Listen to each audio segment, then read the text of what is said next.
ನಮ್ಮ ಸ್ಯಾಂಡಲ್ವುಡ್ನ ಭಾಷ್ಯ ಅಭಿನಯ ಚಕ್ರವರ್ತಿ ಕಿಚ್ಚ ಸುದೀಪ್ ಅವರು 2026 ಅಥವಾ 27ನೇ ಸಾಲಿನಲ್ಲಿ ಮೂಡಿ ಬರಲಿರೋ ಮುಂದಿನ ಬಿಗ್ ಬಜೆಟ್ ಸಿನಿಮಾಗಳು ಯಾವುವು ಗೊತ್ತಾ? ಕಿಚ್ಚ ಸುದೀಪ್ ಅವರು ನಿರ್ದೇಶನ ಮಾಡಿ ಅಭಿನಯ ಮಾಡುತ್ತಿರುವ ಸಿನಿಮಾ ಯಾವುದು? ಎಸ್ ರಾಜಮೌಳಿ ನಿರ್ದೇಶನದಲ್ಲಿ ಕಿಚ್ಚ ಸುದೀಪ್ ಅವರ ಪಾತ್ರ ಏನು? ಇದನ್ನೆಲ್ಲ ನೀವು ಸಂಪೂರ್ಣವಾಗಿ ತಿಳಿದುಕೊಳ್ಳುವ ಮೊದಲು ನೀವು ಇದರ ಪಕ್ಕ ಕಿಚ್ಚ ಸುದೀಪ್ ಅವರ ಅಪ್ಪಟ ಅಭಿಮಾನಿಯಾಗಿದ್ರೆ ಈ ವಿಡಿಯೋಗೊಂದು ಲೈಕ್ ಕೊಟ್ಟು ನಮ್ಮ ಚಾನಲ್ ಅನ್ನು ಸಬ್ಸ್ಕ್ರೈಬ್ ಮಾಡಿ ಮತ್ತು ಪಕ್ಕದಲ್ಲಿ ಕಾಣುವಂತಹ ಬೆಲ್ ಐಕಾನ್ ಅನ್ನು ತಪ್ಪದೆ ಕ್ಲಿಕ್ ಮಾಡಿ. ಕಿಚ್ಚ ಸುದೀಪ್ ಅವರು ಅಭಿನಯ ಮಾಡುತ್ತಿರುವ ಅನೂಪ್ ಭಂಡಾರಿ ಆಕ್ಷನ್ ಕಟ್ ಹೇಳುತ್ತಿರುವ ಬಹುಕೋಟಿ ವೆಚ್ಚದ ಸಿನಿಮಾ ಅಂದ್ರೆ ಅದು ಬಿಲ್ಲ ರಂಗ ಭಾಷಾ. 2208ನೇ ಇಸುವಿಯಲ್ಲಿ ಈ ಪ್ರಪಂಚದ ಬದಲಾವಣೆ, ಮಾನವನ ಅಟ್ಟಹಾಸದಿಂದ ಮಾನವನ ಜೀವನದ ಸರ್ವನಾಶ, ಇನ್ನೂ ಅನೇಕ ವಿಷಯಗಳನ್ನ ಹೊತ್ತು ತರುತ್ತಿದೆ ಬಿಲ್ಲ ರಂಗ ಭಾಷಾ ಸಿನಿಮಾ. ಹೆಸರಿಗೆ ಸಂಬಂಧಿಸಿದಂತೆ ಕಿಚ್ಚ ಸುದೀಪ್ ಅವರು 3 ಪಾತ್ರಗಳಲ್ಲಿ 3 ಶೇಡ್ಗಳಲ್ಲಿ ಈ ಸಿನಿಮಾದಲ್ಲಿ ಕಾಣಿಸಿಕೊಳ್ಳುತ್ತಿದ್ದಾರೆ. ಈ ಸಿನಿಮಾದ ಚಿತ್ರೀಕರಣ ಜೂನ್ 2026ರಿಂದ 2ನೇ ಹಂತದ ಚಿತ್ರೀಕರಣ ಸ್ಥಳ ಪ್ರಾರಂಭವಾಗಿದೆ. ಈ ಸಿನಿಮಾ ಅಂದುಕೊಂಡಂತೆ ಆದರೆ 2027ರ ಡಿಸೆಂಬರ್ಗೆ ಚಿತ್ರಮಂದಿರಕ್ಕೆ ಲಗ್ಗೆಯಿಡಲಿದೆ. ಕಿಚ್ಚ ಸುದೀಪ್ ಅವರ ಮತ್ತೊಂದು ಮುಂದಿನ ಸಿನಿಮಾ ಅಂದ್ರೆ ಅದು KD ಪಾರ್ಟ್ 2. ಕಿಚ್ಚ ಸುದೀಪ್ ಅವರು KD ಪಾರ್ಟ್ 1 ಸಿನಿಮಾದಲ್ಲಿ ಕೇವಲ 1 ನಿಮಿಷಗಳ ಕಾಲ ಭೈರವನಾಗಿ ಬಂದು ಮಾಸ್ ಆಗಿ ಎಂಟ್ರಿ ಕೊಟ್ಟು ಕ್ಲೈಮ್ಯಾಕ್ಸ್ ಅನ್ನ ತಮ್ಮ ಹತೋಟಿಗೆ ತೆಗೆದುಕೊಂಡಿದ್ದರು. ಈಗ ಮತ್ತೆ ಕಾಲ ಭೈರವ ಕಾಳಿಗೆ ಹೇಗೆ ಬೆನ್ನೆಲುಬಾಗಿ ಸಿನಿಮಾದಲ್ಲಿ ನಿಲ್ತಾನೆ? ನಿಜವಾಗಲೂ ಕಾಲ ಭೈರವ ಯಾರು? ಇನ್ನೂ ಅನೇಕ ಸಂಗತಿಗಳನ್ನ ಬಿಚ್ಚಿಡಲಿದ್ದಾರೆ ನಿರ್ದೇಶಕ ಜೋಗಿ ಪ್ರೇಮ್. KD ಪಾರ್ಟ್ 2 ಸಿನಿಮಾ ಮುಂದಿನ ವರ್ಷ 2027ರ ಬೇಸಿಗೆ ಸಮಯಕ್ಕೆ ಚಿತ್ರಮಂದಿರಕ್ಕೆ ಲಗ್ಗೆಯಿಡಲಿದೆ.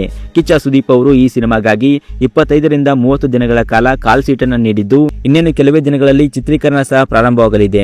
ಇನ್ನು ಕಿಚ್ಚ ಸುದೀಪ್ ಅವರ ಮತ್ತೊಂದು ಮುಂದಿನ ಸಿನಿಮಾ ಅಂದ್ರೆ ಅದು ವಾರಣಾಸಿ. ಈ ಸಿನಿಮಾವನ್ನ ಎಸ್ ರಾಜಮೌಳಿ ಅವರು ನಿರ್ದೇಶನ ಮಾಡುತ್ತಿದ್ದು ಬಹುಕೋಟಿ ವೆಚ್ಚದಲ್ಲಿ ತಯಾರಾಗುತ್ತಿದೆ ಈ ಒಂದು ವಾರಣಾಸಿ ಸಿನಿಮಾ. ಮಹೇಶ್ ಬಾಬು ಅವರು ನಾಯಕ ನಟನಾಗಿ ಕಾಣಿಸಿಕೊಳ್ಳುತ್ತಿದ್ದಾರೆ. ಸುಕುಮಾರನ್, ಪ್ರಿಯಾಂಕಾ ಚೋಪ್ರಾ ಸಹ ಈ ಸಿನಿಮಾದಲ್ಲಿ ಇದ್ದಾರೆ. ಈಗ ಬಂದಿರುವ ಮಾಹಿತಿ ಪ್ರಕಾರ ಕಿಚ್ಚ ಸುದೀಪ್ ಅವರು ಪ್ರಮುಖ ಪಾತ್ರದಲ್ಲಿ ಕಾಣಿಸಿಕೊಳ್ಳುತ್ತಿದ್ದಾರೆ ವಾರಣಾಸಿ ಸಿನಿಮಾದಲ್ಲಿ. ಈ ಹಿಂದೆ ಇದೇ ಕಾಂಬಿನೇಷನ್ ನಲ್ಲಿ ಈಗ ಸಿನಿಮಾ ಬಂದಿತ್ತು, ಹಾಗೆ ಬಾಹುಬಲಿ ಸಹ ಬಂದಿತ್ತು. ಈಗ ವಾರಣಾಸಿ ಸಿನಿಮಾ ಮೂಲಕ ಮತ್ತೆ ಒಂದಾಗಲಿದೆ ಈ ಜೋಡಿ.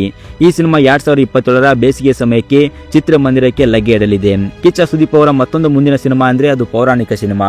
ಈ ಸಿನಿಮಾ ಬಗ್ಗೆ ಕಿಚ್ಚ ಸುದೀಪ್ ಅವರ ಸ್ಪಷ್ಟನೆ ಕೂಡ ನೀಡಿದ್ದು, ನಾನು ಒಂದು ಪೌರಾಣಿಕ ಕಥೆಯನ್ನು ಕೇಳಿದ್ದೇನೆ, ಅದು ತುಂಬಾ ಇಷ್ಟವಾಗಿದೆ, ಇನ್ನೂ ಮಾತುಕತೆ ಹಂತದಲ್ಲಿದೆ, ಆದಷ್ಟು ಬೇಗ ಅಫಿಷಿಯಲ್ ಆಗಿ ಅನೌನ್ಸ್ ಮಾಡುತ್ತೇವೆ ಅಂದಿದ್ದಾರೆ ಕಿಚ್ಚ ಸುದೀಪ್ ಅವರು. ನಿರ್ದೇಶಕರು ಯಾರು ಅಂತ ಇನ್ನೂ ಕನ್ಫರ್ಮ್ ಮಾಡಿಲ್ಲ. ಕಿಚ್ಚ ಸುದೀಪ್ ಅವರ ಮತ್ತೊಂದು ಮುಂದಿನ ಸಿನಿಮಾ ಅಂದ್ರೆ ಅದು ಅಶ್ವತ್ಥಾಮ ಸಿನಿಮಾ. ಮಹಾಭಾರತದ ಅಂತ್ಯದಿಂದ ಕಲಿಯುಗದ ಇಲ್ಲಿಯವರೆಗೆ ಅಶ್ವತ್ಥಾಮ ಅನುಭವಿಸಿದ ಕಷ್ಟ, ಅವನ ಜೀವನ ಶೈಲಿ, ಆಯುಧಗಳ ಬಳಕೆ, ಇನ್ನೂ ಅನೇಕ ಬಗೆಗಿನ ಕಥೆಯನ್ನ ರೋಚಕವಾಗಿ ಬಿಚ್ಚಿಡಲಿದ್ದಾರೆ ನಿರ್ದೇಶಕ ಅನೂಪ್ ಭಂಡಾರಿ. ಈ ಸಿನಿಮಾಗೆ ಅನೂಪ್ ಭಂಡಾರಿ ಅವರೇ ಆಕ್ಷನ್ ಕಟ್ ಹೇಳುತ್ತಿದ್ದು ಈ ಸಿನಿಮಾವನ್ನ ಕಿಚ್ಚ ಕ್ರಿಯೇಷನ್ ಬ್ಯಾನರ್ ಅಡಿಯಲ್ಲಿ ಕಿಚ್ಚ ಸುದೀಪ್ ಅವರ ಹೆಂಡತಿ ಈ ಸಿನಿಮಾವನ್ನ ನಿರ್ಮಾಣ ಕೂಡ ಮಾಡುತ್ತಿದ್ದಾರೆ. ಬಿಲ್ಲರಂಗ ಭಾಷೆ ಸಿನಿಮಾ ನಂತರ ಈ ಸಿನಿಮಾ ಚಿತ್ರೀಕರಣ ಶುರುವಾಗಲಿದೆ. ಇನ್ನು ಕಿಚ್ಚ ಸುದೀಪ್ ಅವರ ಮತ್ತೊಂದು ಮುಂದಿನ ಸಿನಿಮಾ ಅಂದ್ರೆ ಅದು ಕಿಚ್ಚ ಸುದೀಪ್ ಅವರ ನಿರ್ದೇಶನ ಮಾಡಿ ಕಿಚ್ಚ ಕ್ರಿಯೇಷನ್ ಅಡಿಯಲ್ಲಿ ಒಂದು KRG ಕನೆಕ್ಟ್ ಅವರು ಬಂಡವಾಳ ಹೂಡಿ ನಿರ್ಮಾಣ ಮಾಡುತ್ತಿರುವ ಸಿನಿಮಾ ಕಿಂಗ್ ಕಿಚ್ಚ ಅಂದ್ರೆ KK ಸಿನಿಮಾ. ಈ ಸಿನಿಮಾವನ್ನ ಬೆಂಗಳೂರಿನ ಅಂಡರ್ವರ್ಡ್ನ ಒಂದು ಕಥೆಯನ್ನ ರಕ್ತಸಿಕ್ತ ಅಧ್ಯಾಯದ ಬಗ್ಗೆ ಹೇಳಲು ಹೊರಟಿದ್ದಾರೆ ಕಿಚ್ಚ ಸುದೀಪ್ ಅವರು. ಎಷ್ಟೋ ವರ್ಷಗಳ ನಂತರ ಮತ್ತೆ ಡೈರೆಕ್ಷನ್ ಕ್ಯಾಪ್ ತೊಟ್ಟು ಕಿಚ್ಚ ಸುದೀಪ್ ಅವರು ಮತ್ತೆ ಆಕ್ಷನ್ ಕಟ್ ಹೇಳುತ್ತಿರುವ ಸಿನಿಮಾ KK ಅಂದ್ರೆ ಕಿಂಗ್ ಕಿಚ್ಚ ಅಂತ. ಈ ಸಿನಿಮಾ ಕಿಚ್ಚ ಸುದೀಪ್ ಅವರ ಡ್ರೀಮ್ ಪ್ರಾಜೆಕ್ಟ್ ಆಗಿದ್ದು 2027ರ ಅಂತ್ಯ ಅಥವಾ 2028ರ ಆರಂಭದಿಂದ ಈ ಸಿನಿಮಾ ಸೆಟ್ ಇರುವ ಸಾಧ್ಯತೆ ಇದೆ. ಇನ್ನೊಂದು ಕಿಚ್ಚ ಸುದೀಪ್ ಅವರ ಮುಂದಿನ ಸಿನಿಮಾ ಅಂದ್ರೆ ಅದು POK ಪಾಕ್ ಆಕ್ರಮಿತ ಕಾಶ್ಮೀರ ಅಂತ. ಈ ಸಿನಿಮಾವನ್ನ 2 ವರ್ಷಗಳ ಹಿಂದೆ ಆರ್ ಚಂದ್ರ ಅವರು ಅನೌನ್ಸ್ ಮಾಡಿದ್ದರು. ಇದಕ್ಕೆ SS ರಾಜಮೌಳಿ ಅವರ ತಂದೆ ಕತೆ ಬರೆದಿದ್ದು ಕಬ್ಜ ಡೈರೆಕ್ಟರ್ ಆರ್ ಚಂದ್ರ ಅವರು ನಿರ್ದೇಶನ ಮಾಡುತ್ತಿದ್ದಾರೆ, ಹಾಗೆ ನಿರ್ಮಾಣ ಕೂಡ ಅವರೇ ಮಾಡುತ್ತಿದ್ದಾರೆ. ಆದ್ರೆ ಈ ಚಿತ್ರದ ಮಾಹಿತಿ ಮತ್ತೆ ಯಾವುದೂ ಬಂದಿಲ್ಲ. ಈ ಸಿನಿಮಾ ನಿಂತಿದೆ ಅಥವಾ ಮುಂದೆ ಬರುತ್ತಾ ಅನ್ನೋದನ್ನ ಕಾದು ನೋಡಬೇಕು. ಇದು ಕಿಚ್ಚ ಸುದೀಪ್ ಅವರ ಮುಂದಿನ ಪ್ರಾಜೆಕ್ಟ್ಗಳು. ಇದರಲ್ಲಿ ನೀವು ಯಾವ ಸಿನಿಮಾಗಾಗಿ ಕಾಯ್ತಿದ್ದೀರಾ ಅನ್ನೋದನ್ನ ತಪ್ಪದೆ ಕಮೆಂಟ್ ಮಾಡಿ. ಇನ್ನಷ್ಟು ಇದೇ ರೀತಿ ಸಿನಿಮಾದ ಅಪ್ಡೇಟ್ಗಳಿಗಾಗಿ ನಮ್ಮ ಚಾನಲ್ ಅನ್ನ ಸಬ್ಸ್ಕ್ರೈಬ್ ಮಾಡಿ ಮತ್ತು ಪಕ್ಕದಲ್ಲಿ ಕಾಣುವಂತ ಬೆಲ್ ಐಕಾನ್ ಅನ್ನು ತಪ್ಪದೆ ಕ್ಲಿಕ್ ಮಾಡಿ.